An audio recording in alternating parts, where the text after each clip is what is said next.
Hey, Wally.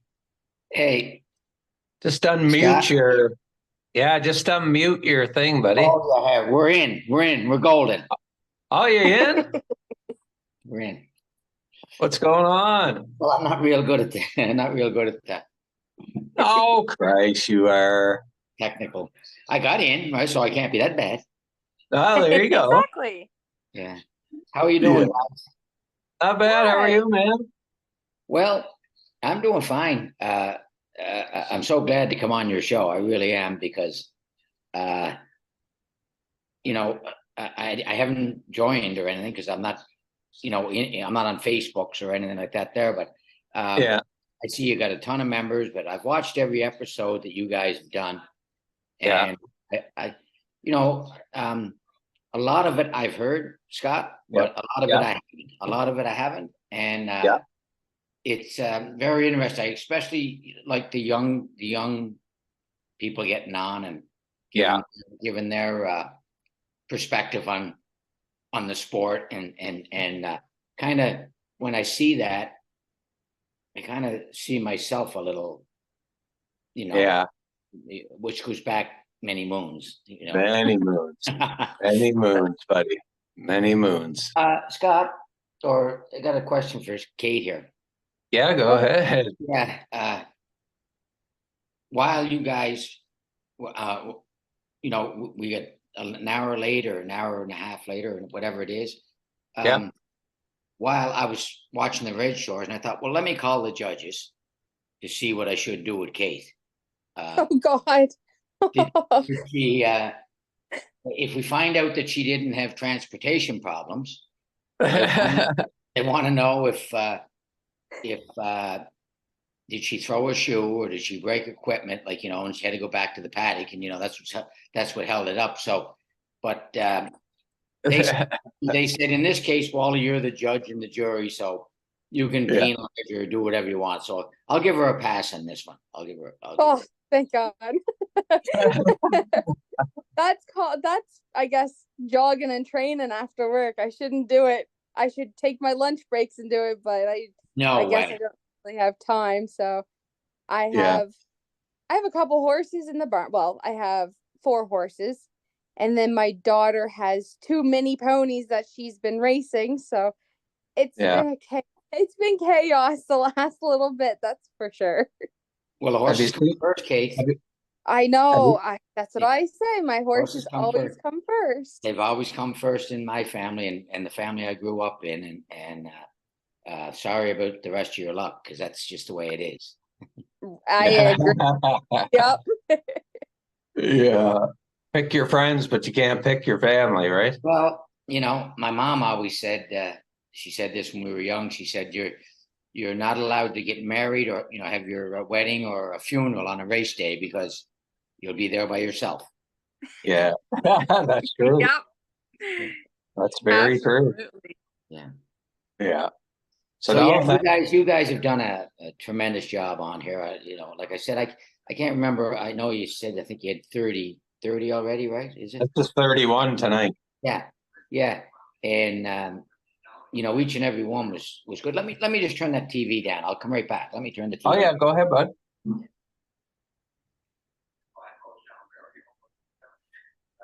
He's watching the Red Shores too. Yeah. Watching his home track. Yeah, that's where I kind of that's where I learned my trade. That's where I grew up and learned my trade right there. And Yeah, so tell us a little bit about that, Wally. Growing up in PEI and kind of how you got your start, bud. yeah, it was pretty simple, really. We lived right in Charlottetown. That's where our family home was. And Yeah. my grandfather, who I really never met, like I'm named after him.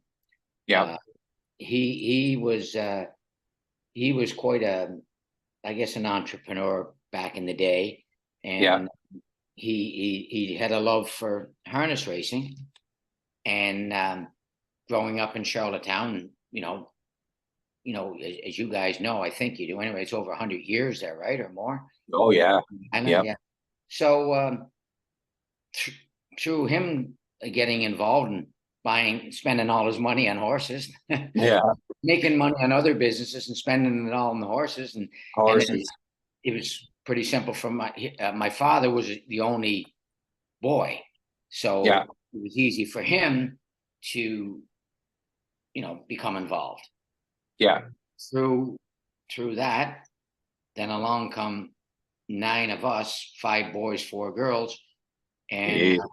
all 5 boys just kind of followed through, on with the heart, at a necessity as well, because um, it was a big family, and that was Yeah. how he was making his living, and my Yeah. mom, and my mom had odd jobs here and there, but for the most part, for very little salary, that's how we were raised, and so 4 of us, 4 of the 5, um, really wanted to do that. Like, Yeah. it wasn't, we were never forced to, but we No, wanted. But one didn't. He became a lawyer, but the I was other, going to ask you that. What the other John, fella ended up doing? yeah, John, I don't think he hated it. He just never had no passion for it. And, you Yeah. know, um, when we discussed it or talked about it, it wasn't like he walked out of the room or anything, but he just No, no. he it wasn't his cup of tea, and Yeah. he went on. He became a lawyer, but the other 4 uh, were right through with it. Each of us drove. Jody's being the oldest, Yeah. and then my brother Dan, who was associated with me for 35 or 40 years, Yeah. he drove, but he never really liked the driving part of it. He No, he didn't, did he? no, he Oh. well, he always said that he knew what to do, Yeah. Oh, but yeah. he was always a second and a half late, and that Yeah. doesn't work. that doesn't work in the race game. No, no, not a good sport to be late, right? No, yeah, he knew the move to make, but he was too late getting it done, and then by the time he thought about doing it, he couldn't do it no more. So Yeah. anyway, that Yeah. was part of it, and then me, and then my younger brother Gordy, who's pretty good at it as well. I don't think he's in it as no, he's the only one that still has uh, goes for a little drive every now and again, besides Yep. me. But Yep. my sister's in an ownership there, with Gord, Yeah. I seen that. Yeah. and Jody still has a hand in it, but no more, no more training or driving. And No. Dan ran into that, bad situation. He's blind. He ended up going Yes, blind. I heard that. Yeah. He's So down. He's down living in with you down that way, eh? no, he went back home. Oh, did he? He went back to the island about God, it's got to be 5 years ago now. Holy Yeah, jeez, really? yeah. Okay. It was unfortunate. The first part with him was he he had a tumor. He had, like cancer, and then they did the chemo or radiation and all that. And after they did it, like when they took the patch off, he never seen out of that eye again. And then Yeah.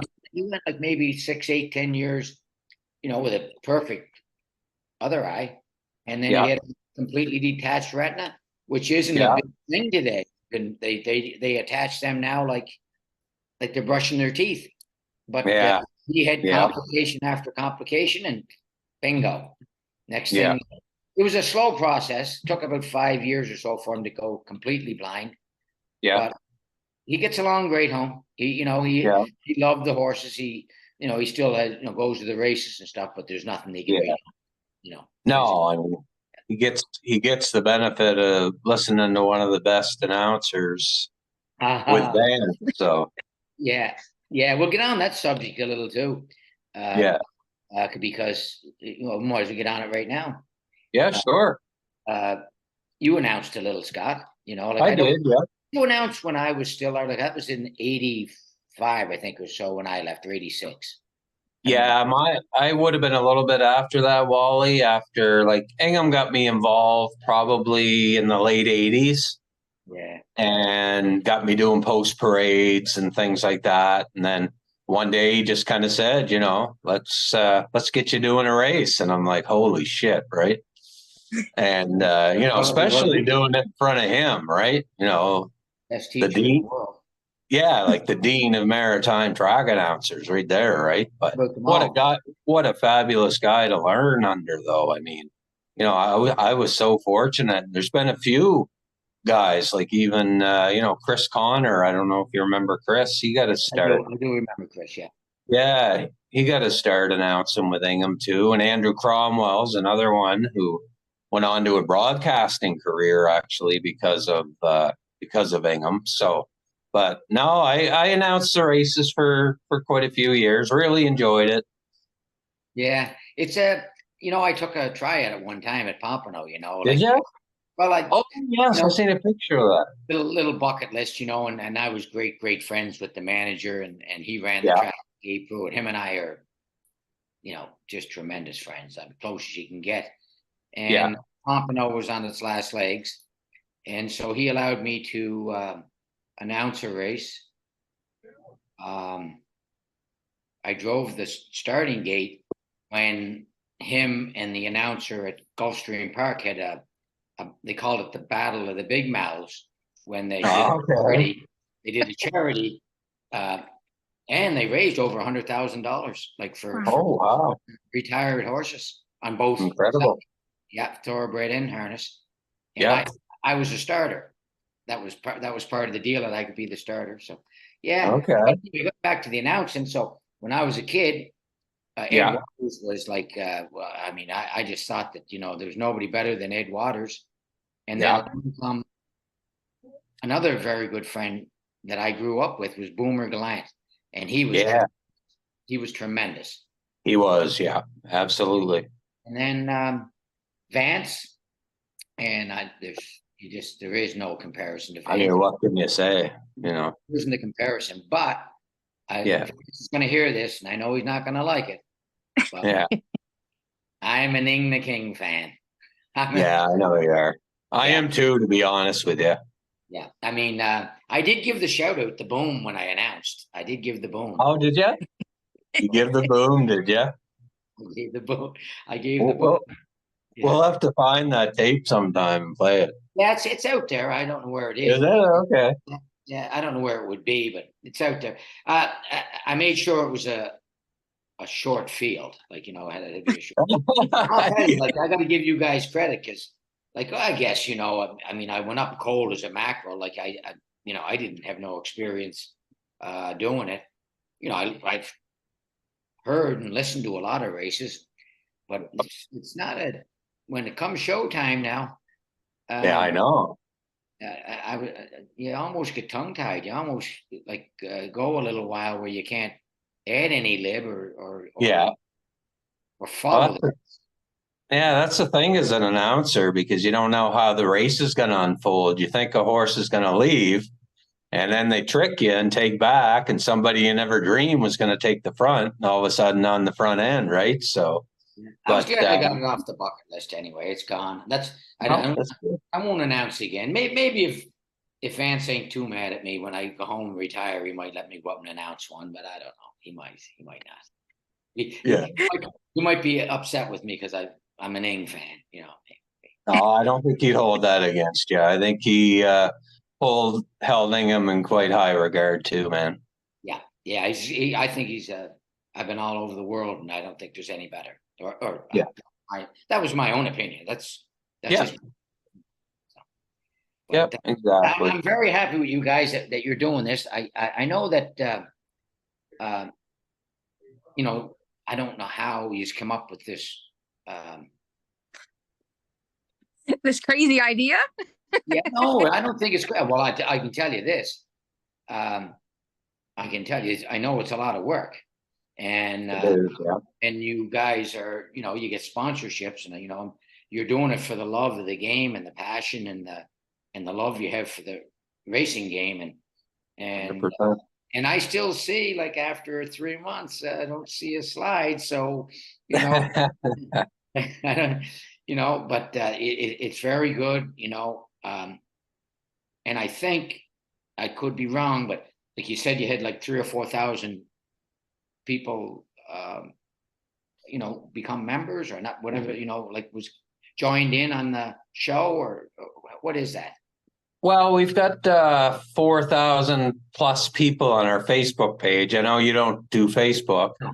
but I update maritime news, and Kate makes up some nice posters for our podcast that we promote on there. And we're doing up to, like, some days, Wally, 10 posts a day just on maritime racing, because there's so many stories to tell, and so many things, right?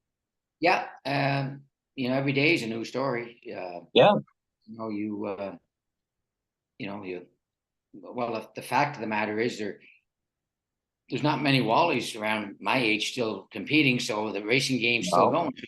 There's been generation after generation kept this going, and goodness, well, I know Scott Bernard was doing it there, like he was doing it. I went on with him a time or two, not on the same thing, I don't think that you guys have, but we had nice discussions, and oh yeah, he does a great job. And he did a great job. And you guys, I know he was the main focus, or the main guy that did that Hall of Fame for EPR. But I did watch that. That was like great. Nice to see, wasn't it? Just a lot of the old faces. And Aubrey Woods, 80. Yeah. Aubrey Woods, 80. A kid, 15. So 7, 8 generations there. So I know, incredible. Cool. Yeah. So what about, you got anything for me, Kate? Kate's gonna ask you a question here. I have all kinds of things, but I first want to ask, because I'm heavy into the industry, not just within my horses and my stable, but I do a lot within the industry. Like right now we're doing the mini pony races all over the Maritime, so they're hitting every track at some point, so that's been an ongoing thing. But because you've been in the industry so long, and you've seen everything grow and everything change, back when you first started, was there must have been some females, but not like there is today. Like it must have seen a big growth within the female side of the industry. Yeah, and that's tremendous as well. Geez, Kate, I'm going back. I don't think anybody, I hate to say it because my memory ain't that great anymore, but I just, when I go back, I go back to the 60s, 70s. So but you're right about the female side of it, and there's no reason why there shouldn't be more.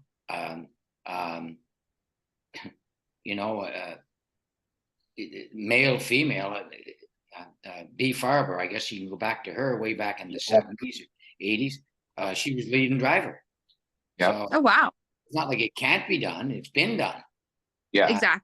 She was a leading driver against what many considered, a very talented group of individuals. Like it wasn't like she was just racing fair races and matinee races. She was in the parimutuel, and she grew her business. Her and her husband grew a big business, and then she just grew out of it. But I do see a lot more females that I just wish that more of them would take the next step.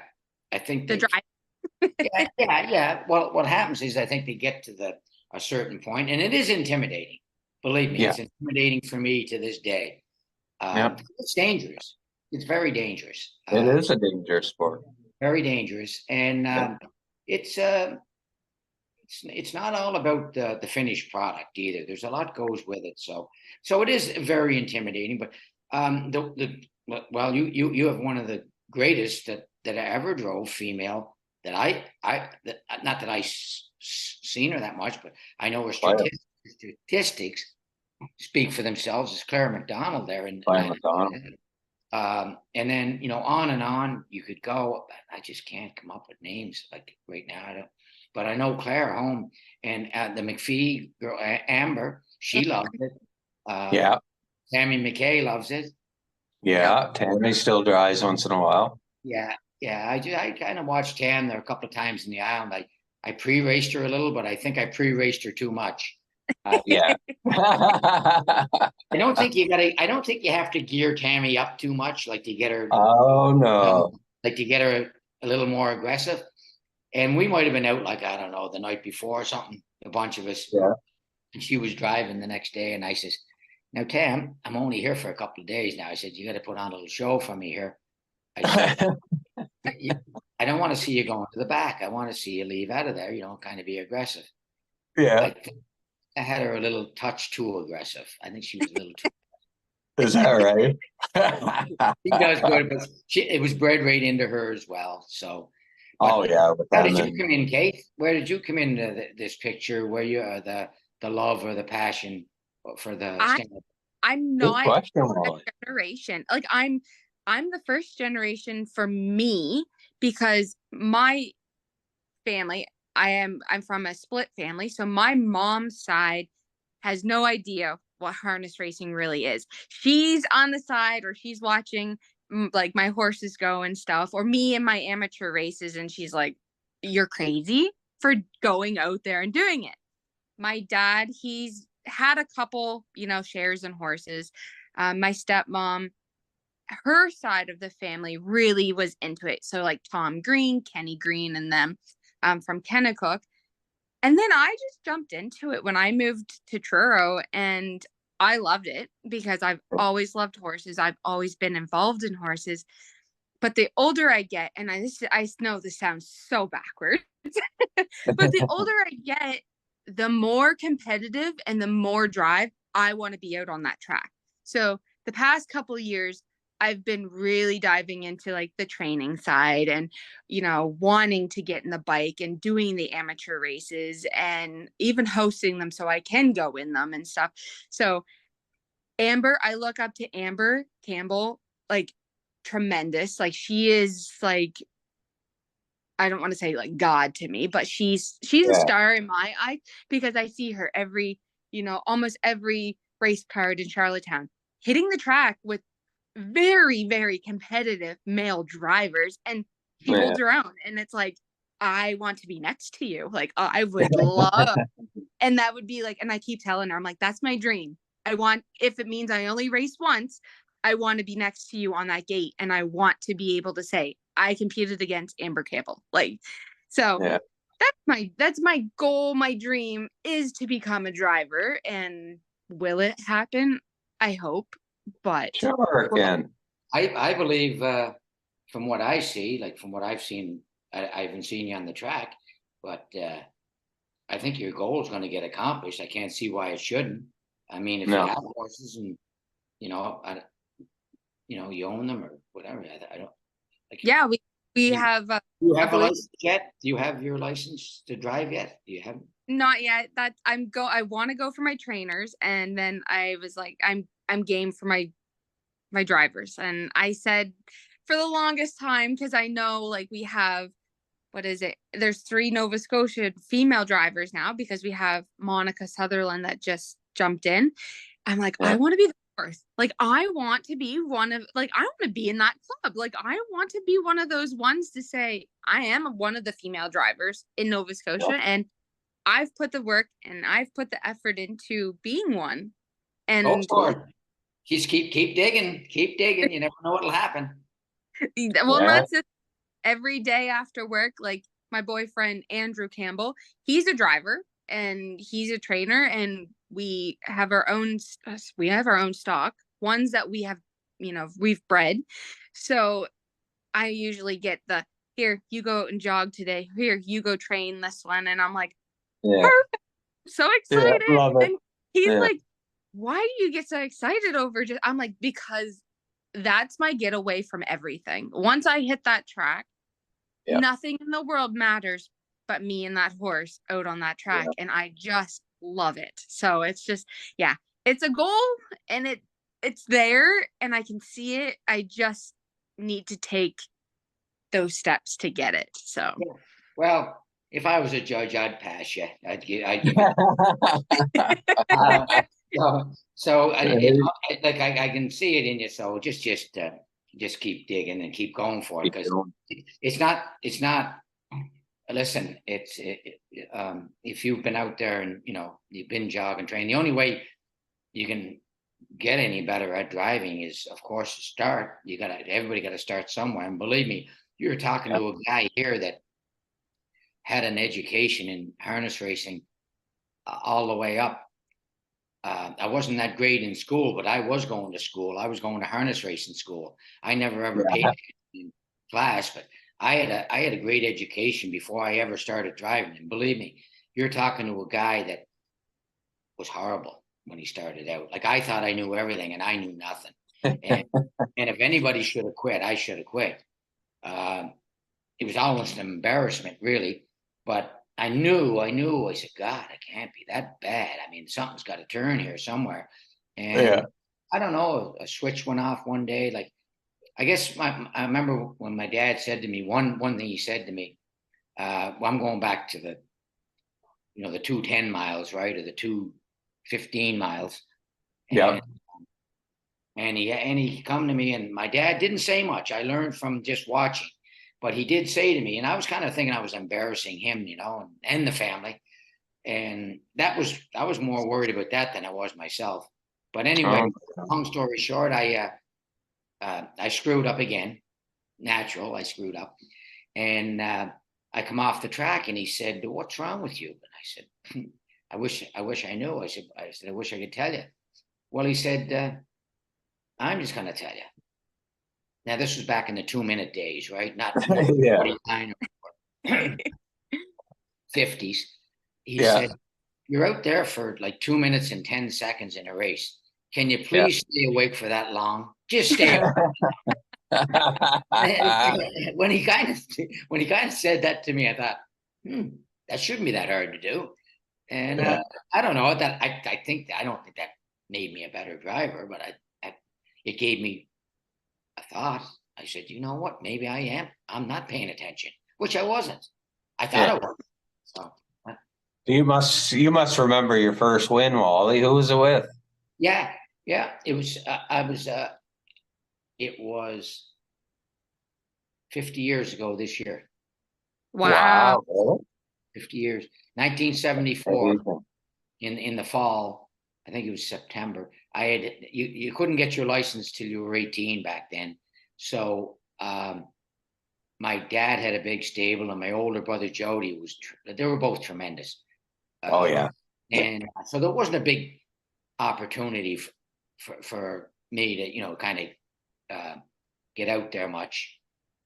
Or when I did get out there, in all honesty, I wasn't getting a lot of power, but and you got, I learned along the way that the biggest thing in life, or especially when you're a competitor and you are alone competing, if you don't have confidence, you have nothing. No, that's true. So and I had zero confidence. I had zero. So that wasn't helping when I hit it. But anyway, that horse, his name was Cambridge Frisco. He was a friend of the family. He bought the horse for $800, and he seen that I was struggling, so he gave me the horse, and that was my horse to drive. And I was 18. My birthday was in October, and it looked like I was only going to have maybe one or two more drives before I turned 19. And now I look back and see like different young kids like winning 300-400 races at 18 and 19. I was just looking to get my first one before I turned. So I threw all logic out the door, and I got aggressive that night and got lucky. Didn't rate the mile at all like you should. Just kind of went blank. Next thing I know, I was going back to the winner's circle, and that's the one I'll never forget. And it was the start of something great. My career. So that feeling that you get, that feeling I got that night, I never lost. Even to this day, like if I'm driving, I drive 10, 12 races a day maybe, and having a bad day, and right at the end, if I happen to win one, it's all good. It's all good. Yeah. So tell us about now. I know you've been driving some at Saratoga, and you kind of slowed down a little bit, Wally. Is that pretty accurate? Very accurate. Yeah. I Any reason for that, you think, or you just? Well, I think if I go back when I first backed up, it was about 15 or 20 years. I never ever stopped. Yeah. But I backed up about 15 or 20 years ago. Yep. You kind of get mentally fried, burned out a little bit because there's a lot of stress, a lot of pressure. Oh, you're right. And you can't carry that onto the track with you. You got to be able to Yeah. soul that within yourself and not bring it out to where you're going. So I had Pompano, that was my home, and it was a racetrack, and I always knew I had Pompano, and I was content, like I could make a living doing that. And then I instead of traveling the Grand Circuit or Sire Stake Circuit or anything, I just did what I want to do over the last 15 or 20 years. Now, did I believe I'd still be going now? No. Yeah. But I'm sorry, guys. I'm not ready. I'm still here, right? You're gonna have to deal with me for a little while yet. I don't know how much longer, but you're gonna have to deal with me for a little bit. So I gotta ask you something down. It's Saratoga related. There's a young guy driving down there. We had him on our podcast a few episodes ago, Brett Beckwith. Tell us a little bit about him, Wally. What do you see in him that makes him such a great driver? Seems like a great young guy, like off the track. He's very motivated. He goes to the gym and stuff like that. And what kind of future? I mean, the kid's already making a future, but is sky the limit for that young guy? Yeah. Yeah. He's like light years ahead of where I would be at that time. There's no comparison. He's light years ahead. But he's kind of, his path was a little different than mine. Brett never even really got interested until he was around. Now, this is an amazing thing, really. He would never really get his both parents. The breeding on both sides. He's by a world champion, out of a world champion. So I mean, he's got the credentials. He's got the breeding, right? But he wasn't broke to harness. He didn't like the harness. No. So I can tell you this. Here's a fact. This is a fact. The very first horse that Brett Beckwith ever jogged was owned by Wally Hennessy. Oh, is that right? Yeah. Oh, cool. I've been friends. Well, I knew Brett since baby, right? And I've been friends with Mark, very good friends. I bring him home we go home. Every year. I brought him home about 5-6 years ago, and he just had the time of his life. But him and I were friends and competitors. We competed. Yeah. And then, and he always used me in different situations. But anyway, going back to Brett. Yeah. Sky's the limit. He has the whole package. And like I had said just a little earlier, I didn't go into it, and I don't even know how to explain it. The finished product on the track is just a small part of it. Like you have to I don't know, it's a mental game, it's a physical game. It's a preparation game. Political game. It's almost like an NFL quarterback. Yeah, well, but the only thing is, you have to be the whole team. Yeah, true. You haven't got support there. It's you. And one thing about it, no matter how good or bad somebody's been, they're exposed. It's right there in black and white. You can't like somebody goes to an office and had a bad day at the office. Nobody knows about it. Rather than say I had a great day. Well, if you go out on the racetrack and you had a bad day, the first thing you're going to hear the next morning, how'd you do last night, Wally? You're going to hear that. So the eyes are on you. Our sport is is worldwide. Like now with this here, with this technology, and how we can Yeah. watch races from everywhere in the world, Bet and from anywhere. when you know you start watching a certain individual, which you guys have started to do with Brett, you're seeing the work ethic that the kid has. He gets that very honest from his dad, very honest from his dad. But the enthusiasm that he has for the game, and what I love about him the most is the way he interacts with you know the, the trainer, the drivers, the grooms. That's a big part. That's before you ever hit the track. That's a huge factor. And the other thing I like about him is the way the handling of the horse. I mean, the statistics themselves so far have spoke for themselves. I mean, anybody can see what his statistics are. But if you watch him closely, he seems to never kind of put himself in a bad position, which that isn't always going to be the case. I mean, we always get ourselves in bad positions, but the kindness that he has when the horse is, it looks like he's done. You know what I mean? Like, there's no looking to get something that isn't there. And so that tells me that that's a guy that's staying awake for 2 minutes. He's staying awake. Yeah, and he respects the horse too. You can tell. That's what I mean. He loves the horse. Yeah, he's got the package. You know, like listen, this is just a stepping stone for him right now. And I hope he stays with this the way he's doing it right now for a while. Because, you know, there's still that learning process, even though the numbers are astronomical. You still have to, you know, when you get to another step, it's a step. And if you maybe get there too quick, wishing him, I'm on his team, so he's got a cheerleader in me. But sometimes if you get there too quick and things don't work out, it can take that. You know, your desire and your I don't know, your desire, and you just kind of lose a little confidence. You say, maybe I'm not, you know, ready for the next step, or maybe I never will be ready for the next step.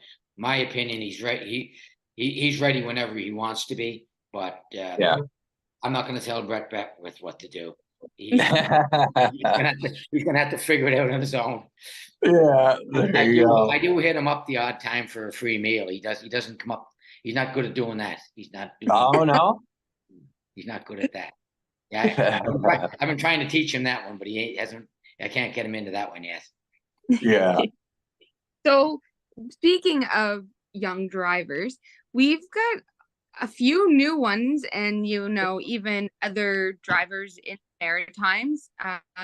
What do you think of our kind of like our driving colony within the Maritimes? It seems to be pretty competitive. We've got some young ones now hitting the track and starting up, and there's still some that have the drive that keep them going as well. Yeah. Well, like I said, you can't hide what I've done in the business, right? So I mean, I've seen every different style, every different size track, every different start, standstill starts, every start. Different distances, but on and on and on. I'm a huge fan. Well, I'm an Islander at heart. I never ever lost that. I watched Red Short. Well, when we were going on, you see, I was watching. Yeah, me too. It's first and foremost. Let me just say first that before we get to the track, what about the broadcasts they have there? I mean, that team and the presence they put on and the show that they put on is the show they put on. It makes me very proud. You know, Lee Drake, I've known him my whole life. Good friend. I mean, Lee's part of it. I think he's the main. He's the boss, I guess, or whatever. But you have to have the whole team and put on a show like that. The show they put on. Having said that, Kate, going back to you, there's not a one out of, you know, I mean, it's unbelievable the amount of talent that's there. I know. It's pretty close race. Like Mark Campbell is phenomenal. Jill Yeah. Sparrow has just been outstanding his whole career. Yeah. Class guy. I've known Yeah. Jill. Jill was younger, of course, when I was in St. John, when I was winning the Yeah. race. Him and his Yeah. uncle, Sal and I, we competed against one another. That's who Jill was kind of watching as a kid. Yep. And Yep. he learned well. Yeah. I think one of the best. Yeah. But I just don't want to say Mark and Jill just because they've been the leading drivers. There's any one of 8 or 10 guys there I given know. proper opportunity that could be the leading driver there. You just got to get the best power, the most drives. Anybody that's a leading driver is generally hooked up with either their own stable is the leading stable, or they're hooked up with a leading trainer who does well. And so there's 8, 10, and then I seen over the last 5, 10 years, maybe more, there, because everything is just so professional. It really is. Yeah. So professional. The way these kids are learning, or not kids, they're not kids now, but the ones that are kids, they're learning the proper way. They're seeing talent. Yeah. They don't probably know it or respect it as much as they probably should, because they don't know that these guys are that great. But if you can beat these guys, all you got to do is just pack your gear, guys, and come see it. You're going to be okay. You're going to be okay. But then when you make the move, you got to get fortunate like I did and get lucky. Just be the right place, right time, right people. So tell us a little bit about that, Wally. When you had so much success, in St. John, really when you really started taking off. What kind of made you say, I'm going to give this the bigger track a try? We see so many great drivers here in the Maritimes that definitely could make a go of it like you did down there, but choose to stay in the Maritimes, could be family commitments or whatever. But what made you kind of make that jump at that time? Oh boy, that's, it's not a tough question. It's an easy question really to answer, but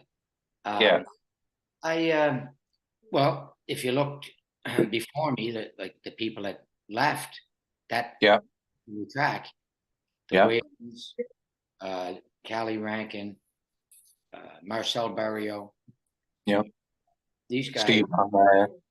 Well, Steve was actually even before them guys. Steve, he was more under contract. Steve, good on. So he kind of didn't really probably Steve probably didn't get the opportunity that he should have been afforded. You follow? Like he was good enough to go to the top level. Oh, absolutely. No question. Well, okay, Scott, we'll go to that. I'll answer your other question in a sec, but let me get on to this because I got to do things when I think about it now. You think of the drive, you think like Red Shore is driving talent, which is what it is. But you think about Exhibition Park when I went there. I mean, Arky Smith, there was Boyd Tremere, there was Steve Mahar, there was Francis McIsaac. Oh my God. I can't even, Marcel, my brother Jody, Jody. Callie Rankin, Willard Carr. I mean, who else? Come on, there's all the guys from the island that would ship over. Boyd McDonald, the McPhees, Alex McPhee, and all them guys. And I mean, here we're all congregated in one place for a 10-dash card. And talk about competitive. Very competitive. And so, when I went there, I was just like training, still trying to.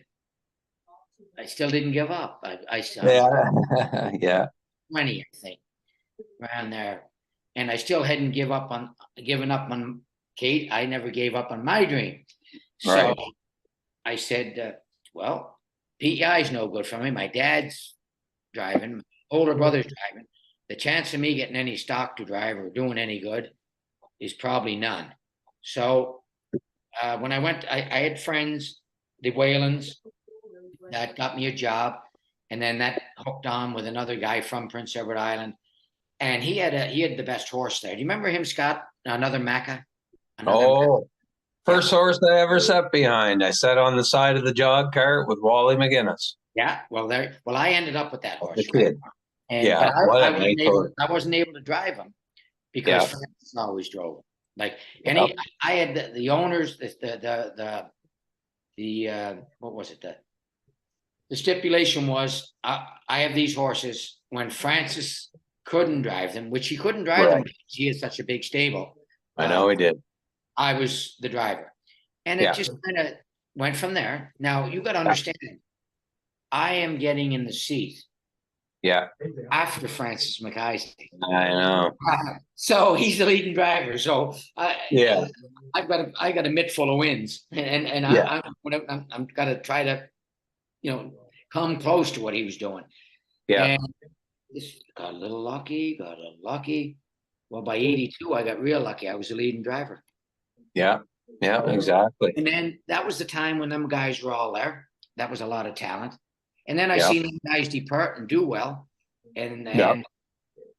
I had all the best owners in Atlantic Canada at the time. And that was in the mid-80s, around 85, 84 to 85. And then I had been going to Pompano for vacation a couple of years.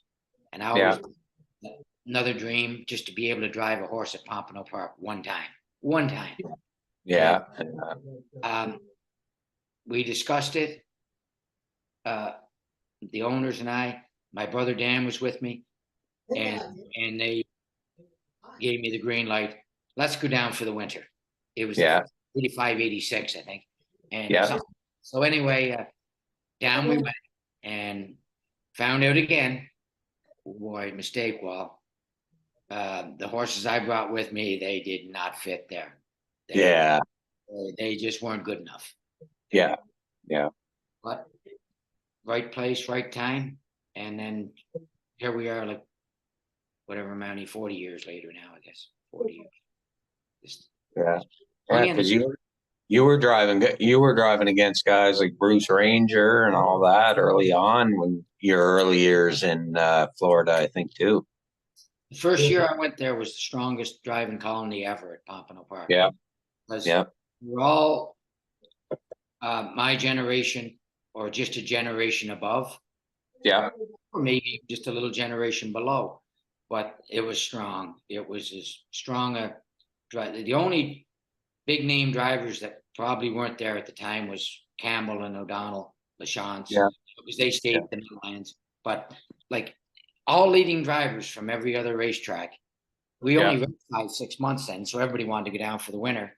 And anybody that was there was either a leading trainer or a leading driver at their own home track. Yeah. And, it was quite an experience. It was a show, and it was God bless whoever made me decide to make the move. Yeah. And I remember getting cold feet a couple of days before I was ready to leave. Did you? Ran the racetrack at Exhibition Park. Doug. Yeah. And he owned the Park Plaza Motel, and I went in, and I was gonna quit. I wasn't gonna quit harness racing, but I wasn't going to Pompano. I said I'm not. I said I'm just not. Like I was the main dog there, and I said I'm just not ready for that. I don't think I'm good enough. I don't think I'm blah blah blah blah. And he just told me that his answer was that well, up to yourself. But he said, what's the harm in going for 6 months? If it don't work, you can always come back here. Why can't you come back here? And that was what I took with me, and had just numerous people over the years, especially a lot of people from Atlantic Canada helped me. Throughout my journey. I got to ask you about a special owner too. I think is near and dear to you over the years. He's no longer with us, but Romeo Boucher. Yeah. Tell us about the relationship with him. You drove so many nice horses for him, Wally, like Pennant Play and Autopilot and horses like that. Just kind of tell us what some of the owners that really stick out in your mind here in the Maritimes when you were having your success back here. Well, we'll go with him first, but Yeah. he didn't get me going. He wasn't one of the ones that No. he wasn't. He was Romeo. Can I say this without being cocky? I don't want to sound cocky, but I was on a pretty good roll right then. Right. At the time, he had a couple of good horses, like you said. Pen and Play was one of the tops in the. So I think Romeo did his business. He said, "You know what? This fella here, I think might do me some good." And so we seen a hooked good up. match. Yeah, well, it was I mean, him, me, and the trainer, and that's kind of like he was the first top horse that I drove in Atlantic Canada, and he was easy to drive. He was aggressive, and I was aggressive. He was aggressive. The horse was good, and he took me on on the circuit, which got me better knowing. And so there's Romeo, but you know what, Scott? There's been so many owners. So many, I know. So just right now, I only have a couple of horses for a guy. Yeah. Paul O'Neill here, Paul and Patty O'Neill they're been friends of mine for 30 years here in Saratoga. And they've stuck. So many people have stuck with me throughout. It's a tough business, and you need all the support, no matter whether you're the driver, trainer, or whatever you may be.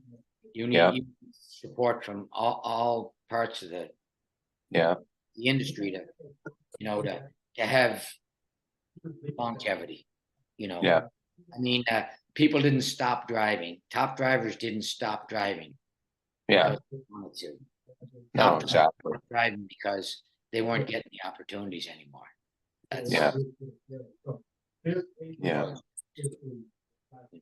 Because once you get that feeling of winning and that adrenaline and how the whole thing that goes with it, you're not throwing that away. You're not giving it away. Eventually, it just goes away. And fortunately for me, whatever reason, I'm not by no means on the top level, not even close. But I still don't look at a place out there. That's good. Yeah. Oh my God, I guess you don't, Wally. You got to give yourself some credit, buddy. I know you're getting older and stuff, but man, you can still drive one. Well, that's for your opinion. I think that's a lot of people's opinions. Yeah. Well, thank you. Kate, why don't you hit Wally up with another question? Easy, Kate. Easy. I'll do one from my perspective of Nova Scotia because that's where I'm based. Yeah. So I got you. We don't have a driving colony like PEI. We don't have those young drivers. We have Paul Angel, which is our kind of almost our youngest, I would have to say right now, our youngest driver here, and he's doing phenomenal for himself. But how, in your opinion, how is a good way to get more young drivers? Because our colony here is older and they're starting to, get out of it. Like Danny Romo, he's pretty much slowly getting out. He keeps saying for years though that he's retiring, and we always end up seeing him back on the track. Yeah. But he doesn't do bad either, does he, Kate? When he was back out there, he does pretty good, doesn't he? He won one last Sunday. No, that's a question. That's a question that's been asked before I was born. Kind of the same thing. And the fact, I guess, of the whole thing, you do have enough. Probably, I wouldn't say the same type of colony that Charlottetown has, but you have a pretty good driver colony in Truro as well.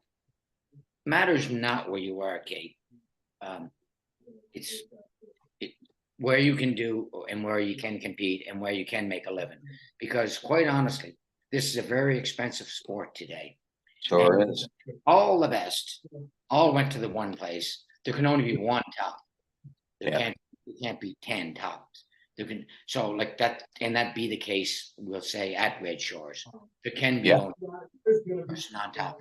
But I think they're all very, very capable. And I think you have many capable people in Truro as well.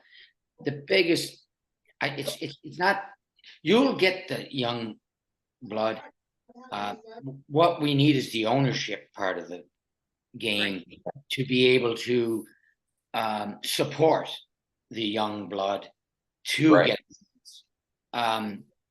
like the reason why the older people still hang on, they have their clients that they've had for years, and they pick up the odd new one here and there, but it's very odd, and it's very hard to convince.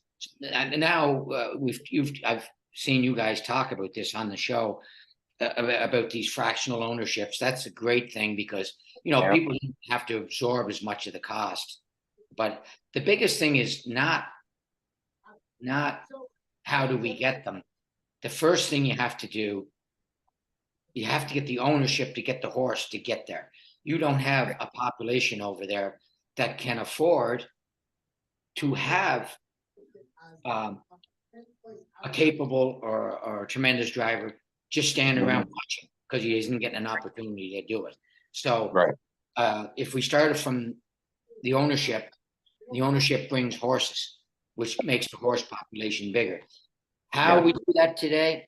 Yeah, I think you're doing the best thing right now or a lot of people are doing the best thing right now with them fractional ownerships.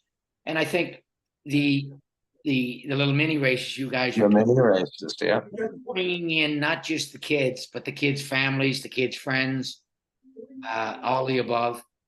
That's what amateur driving was when it first started in the United States, was to bring that kind of a thing, the amateurs' friends, and that's what like on mini race days, your grandstand, the concessions do much better because there's more people there, and that's my opinion. I really can't. I was never good at giving advice because I always figured that I'm doing well to do what I'm doing myself. Like it's a full-time job. I would love to see the government of Nova Scotia and New Brunswick jump on board like they did in the island.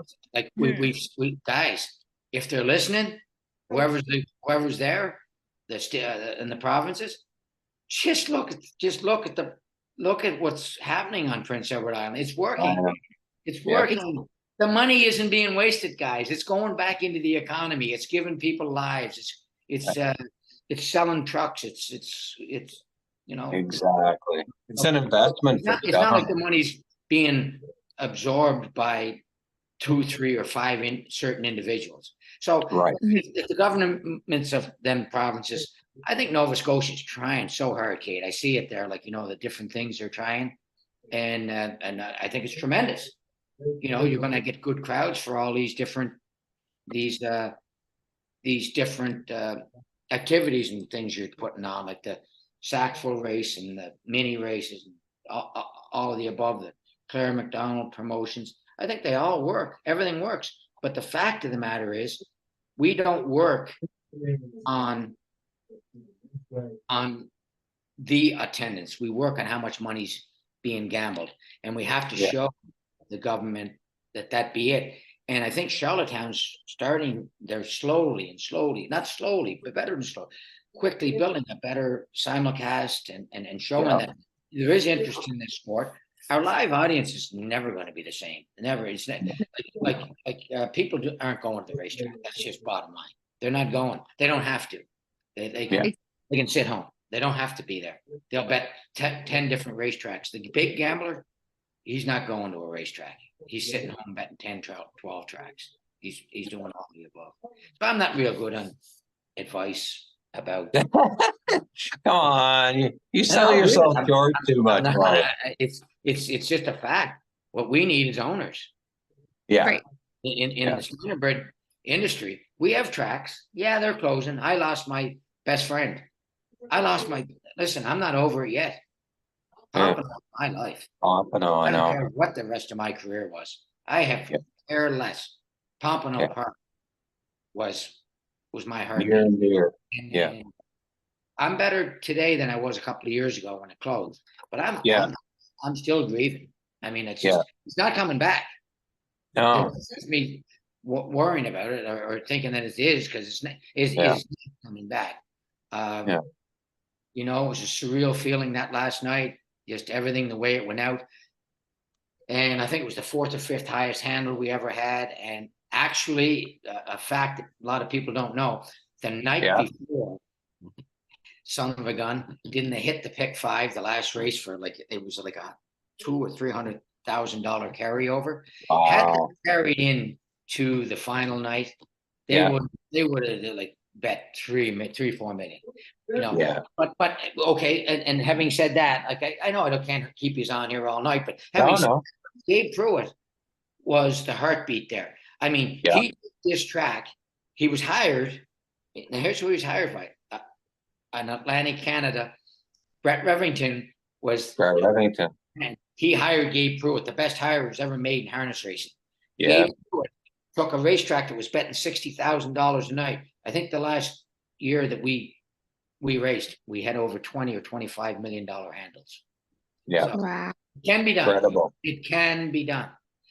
Everybody said our product wasn't worth betting into. The only way you get a product that's worth betting into is gamblers are not betting in the small pools. You have to get the pool bill. How you do it? Ask Gabe Pruitt. He did it. Yeah. And that's how we became one of the go-to tracks for gamblers to bet on. Our product, we always had the best product. We did. Yeah. We had a tremendous product. We just didn't have a handle. Was if somebody bet $100 to win, you took a horse from long odds to favorite, and Yeah. Mark, you know. So, well, let me hit Yeah. you. Let me see. I'm looking at that. Okay, you guys. Here's. Let's see, both of you. Okay. Let me see. Okay. One of them was. Well, you already answered this a little bit, but for both of you, Yeah. any interest like the owning and the training, the driving? I've already heard from Kate Scott that Yeah. Yeah. owning, Yeah. going for the training, going for the driving. If I happen to go home and retire, Kate, and they hire me as a judge, I'll get you your license. I'll get you your license. Yeah. No, I've been around Wally for 40 years now. And, I've done everything from selling parimutuel tickets to announcing races to, doing a lot of writing because of Ingham Palmer and, promotions, got involved in that for a number of years. And, I still have the passion for it. I love it. Believe me, you gave all you had. Yeah. Well, listen, Yeah. if I'm with comparing to a horse, they all can't go 150, right? If I'm driving a horse and he can pace 55, 56, and he does it consistently, that's all he's got. Give me something you haven't got. You gave everything you had, but I wouldn't give up on it yet. I mean, miracles do happen. They do happen. Yeah. What about this, guys? What about this one? What I heard you, the race, both is like, what race that you actually, like you both love the game. I see it in the past. What race would you, if either one of you owned a horse, what race would you like to be in and actually win? Be the Gold Cup. I mean, us being Maritimers, I don't know about Kate, but myself, definitely Wally. If I ever won the lotto or something like that, or had an extra 60, 70,000, but some of the horses are bringing now, man, it's tough. When you got horses like Cover Bridge coming, I mean, You just can't go to Woodbine. You just can't go to Woodbine like the old days and grab one for 15 or 20 grand and come down here and compete in the Gold Cup and Saucer. It's changed so much, but you know, definitely would love to somehow be part of it. Never know. What about you, Kate? Which one do you like? I'm probably going to sound like a loser saying this, but having my own homebreds and everything, you know, even just being in a preferred class for the first time, would just to have that win, being like, oh my God, I had a top class horse. Yeah. In my eyes, especially at like Truro, because we don't have like that big circuit, that big type of thing. That to me, that would be huge. Yeah.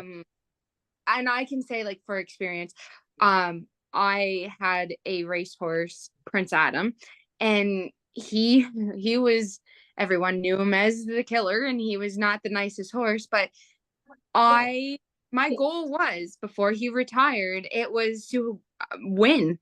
I wanted one win, free leg it. That was it. I could care less how long it took me. I wanted that one free leg it win because I knew he could do it.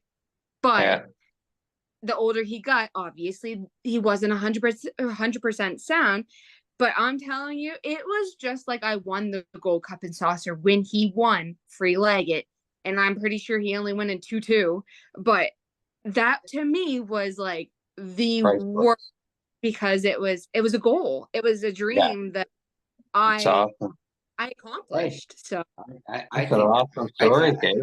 I think that's tremendous myself. Holy moly. I really think that is tremendous, you know, like that's the way you feel. I mean, yeah. You know, I mean, you don't have to win the Gold Cup and Saucer. I mean, your Gold Cup and Saucer was there. You won the Gold Cup and Saucer there. Just had a different title on the top. Didn't say exactly. Exactly. Like own that special horse, or you like Scott, you've done every part of the pretty much of the game, I guess, except drive or train, right? You never drove, Scott? I trained. I trained. I worked for Paul Dares for years, and I worked. Yeah, I worked with Joe when he working for the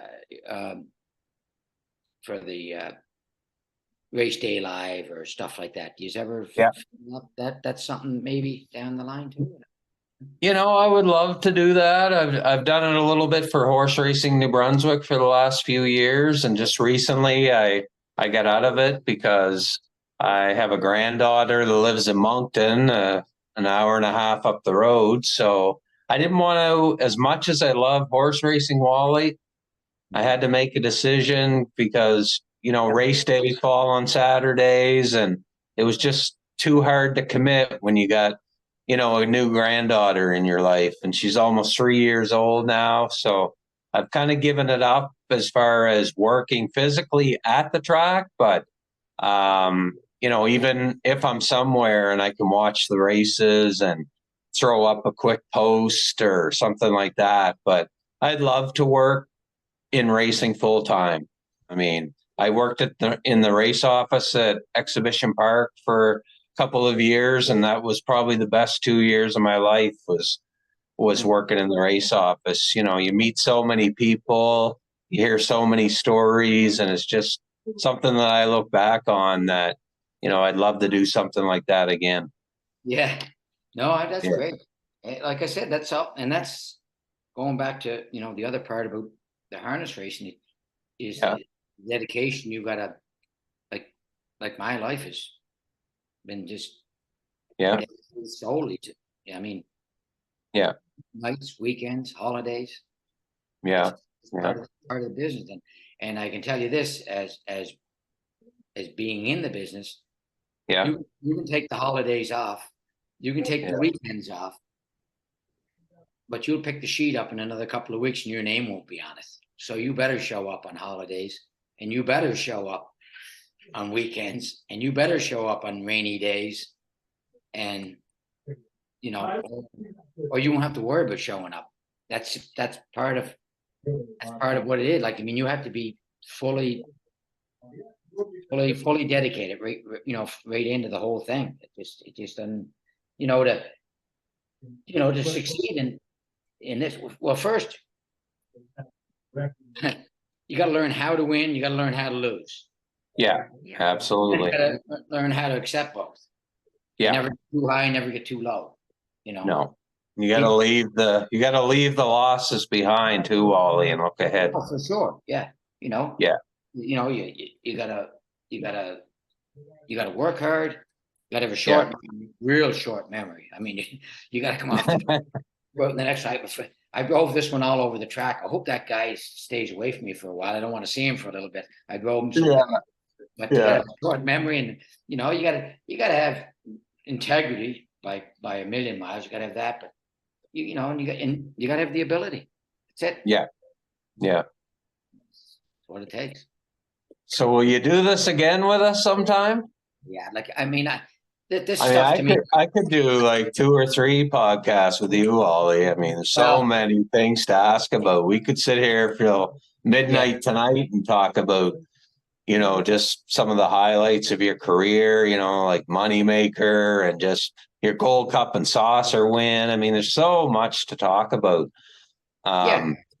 We'd love to get you on again sometime and, ask you some more questions and, have yourself fire back a few too. That was fun. Yeah, no, I come on anytime, guys. I mean, believe me, I'm not that busy anymore. I'm not that busy anymore. But when you think about what you guys are doing, I just think it's so great for the sport. And even if we touch a few people, like no, that's right. That young kid you had on there about a week or so ago, that just made me. I think he just added another 20 years to my driving career. That guy, that young kid. Is that right?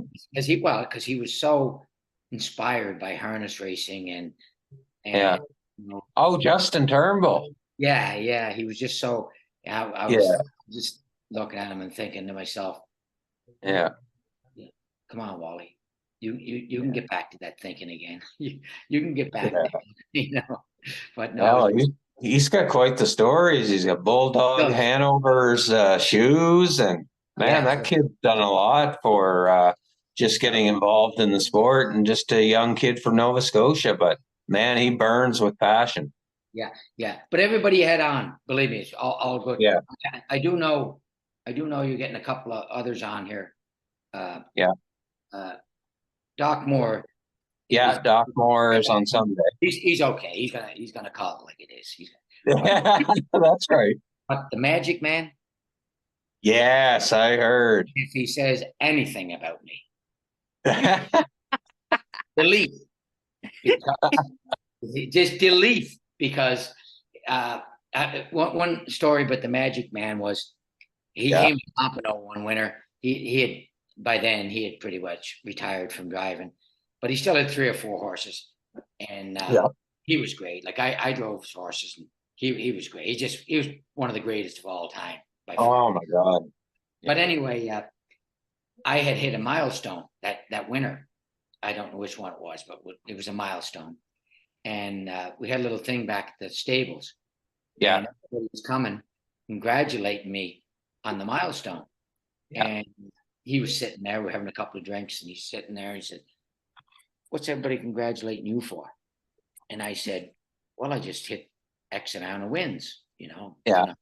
He said, "Really?" He said, "How many did you have?" And I forget what it was. One of the numbers, right? Yeah. He said, "Wow, pretty good, huh?" He said, "How many losses you had? How many losses have you had?" And I said, "A whole lot more than that." A lot more. Yeah, but right. don't believe anything he tells you. If my name does come up, don't believe what he says anyway. So. And speaking of drives, you have over like 55,000 drives in your career. Imagine that. Yeah, well, it's not really a lot when you consider. Well, when you consider how many years I've been doing it, I never really went over it. I never really went over a lot of drives per year. Most I've ever had maybe in a year would be 16 or 1700 in a year. That's a few drives, but it's really that many drives is not a lot over that extended period of time. My thing was generally between 1,000 and 1,500. So that sound about right. 50 years, 55,000. Somewhere right. Well, actually, just 4 years ago, Wally, in 2021, you actually had the most wins or the most drives you ever had in a season, 1,611. That's the most you've had. Well, I set a goal that year. There you go. At an old age, I set a goal because one time, Timmy Tetrick and David Miller came down to Pompano for a driver's competition. Okay, yeah. And Timmy had asked me about something, and I told him, like, he won. This guy won 1,300 races in 1 year. Yeah. Yeah. He won that. I know. How many drives did he have? He must have 6,000, in 1 year. And so he said, that was the most drives you ever had. And I think I told him 15 or 1,600, something like that there. Yeah. Oh, God, he said, you're lazy. He said, you're lazy. Well, I said, I'll tell you what I'll do for you this year. I'm going to drive more this year than I ever drove ever in any year. So I did I stuck to my promise. Yeah, you did it. You did it, man. 2021. Mm-hmm. Yeah, no. A lot of thrills. A lot of spills. A lot of ups, a lot of downs. But love the game. Love the people in it. But I love the horses more. I love that's the whole game to me, the horse. Totally agree. Keep going because we love to watch you. Yeah. Well, I appreciate it, guys. Appreciate you having me on. And keep up the good work. And I know that people love watching your podcast because people down here in the States where I am, like, I'm not moving around much anymore, but a lot of them tune in. Oh, okay. It's nice to hear. Yeah. Oh, yeah. No, they tune in and they watch it, and they one thing about the horse game now, it's pretty small because you can watch races from everywhere, and people, if you're in the business, you're in the business. So exactly. Well, Kate, you were okay. I guess I'm going to take that fine away from you for being late, but there you go. Thank you. Yeah. And Scott, it was good to talk to you again, Scott. I've known you, like, you were only a kid then, probably. I was a kid, man. Yeah, and some of my best memories were at Exhibition Park Raceway as well. That's where I met Barb. And, yes. And I went there 20 years old. Yeah, Barb was a good friend of my sister, Trudy. Trudy, right? Yeah. Trudy. Yeah, Trudy, yeah. Some of my best years were spent there, and I still have a friendship there. Charlie Price I met him my first day I got there, and him and I are still great friends. Oh, yeah. Well, you guys, listen, you heard enough from me for tonight. And we'll definitely get you on. We'll get you on again, Wally, because you've got lots of stories to tell. Yeah.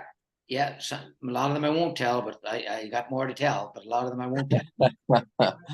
All right. So once again, our next podcast will be with Dr. Ian Moore this Sunday, and it will air on Monday. So thanks, Wally Hennessy, for joining us tonight on Behind the Gate with Scott and Kate. This is episode number 31 and sponsored by a real nice racehorse and owner, American History, and his owner, Patrick Hill. So again, thanks for joining us, and we'll see you next time on Behind the Gate with Scott and Kate.